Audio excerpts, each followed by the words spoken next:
Assalamualaikum warahmatullahi wabarakatuh. Saya Rini Pratama dari jurusan Hukum 1D, Fakultas Syariah dan Hukum. Di sini saya membuat video ini dengan tujuan untuk menjelaskan mata kuliah bahasa Indonesia saya.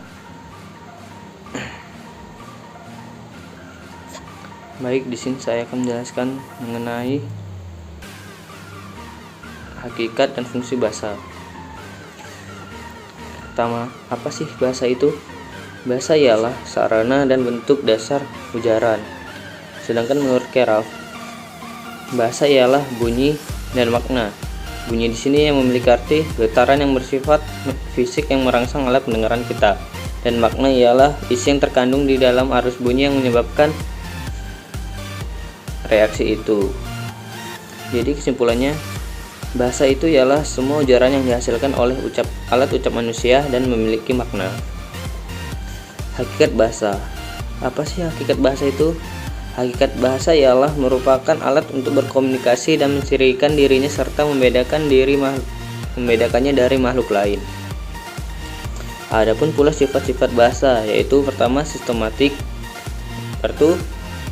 kedua manusiawi, ketiga ujar, keempat manasuka, dan kelima komunikatif. Sistematik ialah bahasa memiliki pola dan kaidah yang harus ditaati agar dapat dipahami oleh pemakainya. Adapun manasuka ialah unsur-unsur bahasa dipilih secara acak tanpa dasar. Ujar, bentuk dasar bahasa adalah ujaran, karena media bahasa yang terpenting adalah bunyi. Manusiawi, bahasa berfungsi manusia yang memanfaatkan. Komunikatif, alat komunikasi atau alat perhubungan antara anggota masyarakat. Selanjutnya ada pula fungsi bahasa. Fungsi bahasa ya merupakan sistem informatif, ekspresi diri, adaptasi dan integrasi, dan kontrol sosial. Sedangkan fungsi bahasa Indonesia itu sendiri ialah bahasa Indonesia sebagai bahasa nasional, sebagai lambang kebanggaan nasional,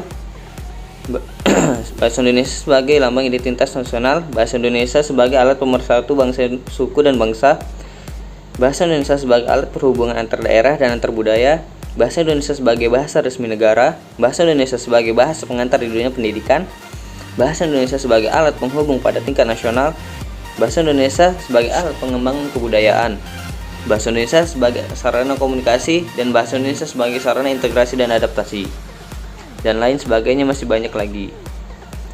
Adapun ragam bahasa Indonesia antara lain tulis, lisan, dan baku.